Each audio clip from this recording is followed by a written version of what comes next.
Capables de franchir plus de 1,2 fois leur taille, les sauteurs en hauteur sont des athlètes ultra techniques dont la spécialité n'a cessé d'évoluer depuis le 19e siècle.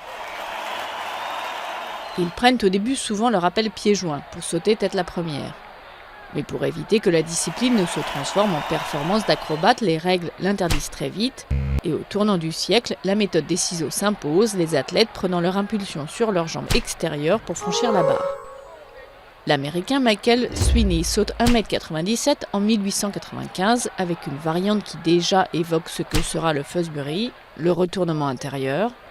Les 2 mètres sont pour la première fois franchis en 1912 par un autre Américain, George O'Rein, avec la technique du rouleau costal ou californien. Il prend 2 faces, appelle sur sa jambe intérieure puis esquive les jambes latéralement. L'ensemble du corps passe la barre au même moment, à l'horizontale. Le rouleau ventral apparaît à son tour dans les années 1940.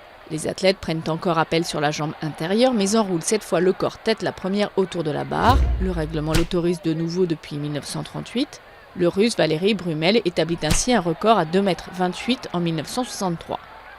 Mais la plus connue des révolutions intervient aux Jeux de Mexico en 1968, quand l'Américain Dick Fosbury franchit la barre de dos à la surprise générale. Il s'approche en s'inclinant en arrière, prend appel sur sa jambe extérieure et propulse son corps en hauteur vers la barre dans un mouvement de rotation de la hanche opposée. Comme en saut ventral, il saute tête la première, mais cette fois le corps face au ciel. La technique permettra au Cubain Javier Sotomayor de sauter 2,45 m en 1993, un record toujours inégalé.